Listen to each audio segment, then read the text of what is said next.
He kōna ipurangi tēnei nā te reo irirangi o Aotearoa. This podcast was made with funding from the Public Interest Journalism Fund.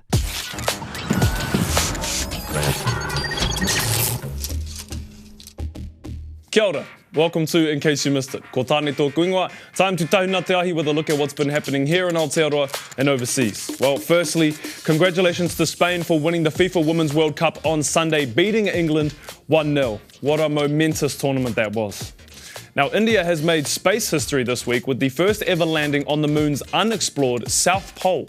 India has now become the first country ever to land near the South Pole of the moon, a tantalizing place, because it has these permanently hidden craters, these shadowed craters where water ice is thought to occur.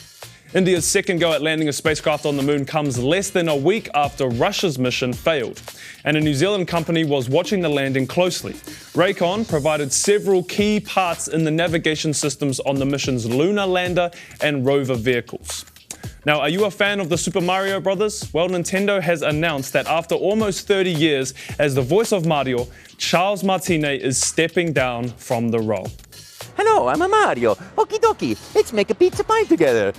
It's not the end of Charles's Mario though. The 67-year-old is set to travel the world as Nintendo's new Mario ambassador. In addition to Mario, Charles also voiced Luigi, Wario and Waluigi in the video games. While many 8-year-old kids are busy learning day to day, Zen Peach also spends his time giving out the lessons. And his number one student, IBO Super Bantamweight World Champion boxer Miyamoto.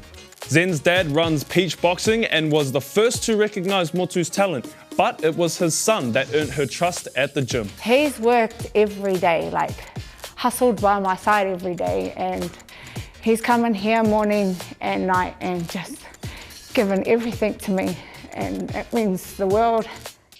A new study has found that non-fluent speakers of te reo Māori can identify 70 kupu Māori on average. University of Canterbury professor Jeanette King said it shows that increasing exposure to the Māori language, even if you don't speak it, you're building up all sorts of knowledge. So people who don't think they know very much about the Māori language, but they can accurately define about 70 common Māori words that we might find, like aroha, whare, haka, waka, words like that. Ka rawe. From Māori language to tikanga now, have you ever wondered what's tapu and what's noa? Check this out.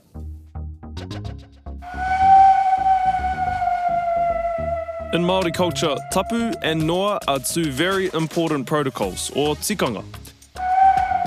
Tapu means sacred, forbidden or restricted, and noa means neutral. For Māori, the body is tapu, the most sacred part being the head, or mahunga. Certain places are also tapu, like an urupa, or cemetery. Wai, or water, is noa, and has the power to remove tapu. And this is why we sprinkle ourselves with water to cleanse ourselves after visiting an urupa. Tapu and noa make perfect sense even if you aren't Māori, because these rules are good practice for everyone, especially when it comes to hygiene, protecting the environment, and keeping people safe. For instance, it's tapu to sit on a table. Because let's be honest, who wants someone's bum on the same surface that you eat off? Ew, yuck! It's also tapu to wash your tea towels and face cloths with your dirty undies. To clean your kitchen floor with the same mop that you use in the wharepaku. To put your hat or bag on food tables or to sit on pillows or cushions. That's just good hygiene. Tapu can exist as a rāhui. This might be a temporary closure to prevent people from collecting kaimoana from an area that needs regeneration. And tapu protects people too. If something is considered dangerous, like a hot geyser, tapu is put in place to protect people from going near the scalding mud or explosive water. While tapu and noa are part of the spiritual world for Māori, they also hold practical value as well. And the more you learn about them, the more we can use them as a guide to protect each other and the environment. And finally, we have an update on a story that we covered previously about a little runaway pig who was causing havoc on Auckland's Western Motorway. This little piggy won't be going to a market because he has a new name, Reggie, and a new home at a sanctuary in Taranaki.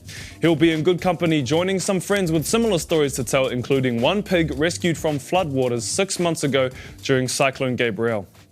Well, how about that for a happy ending, eh? Well, that's me for this week. Thank you so much for joining us. Have a great weekend. Hei kona. This podcast was made with funding from the Public Interest Journalism Fund.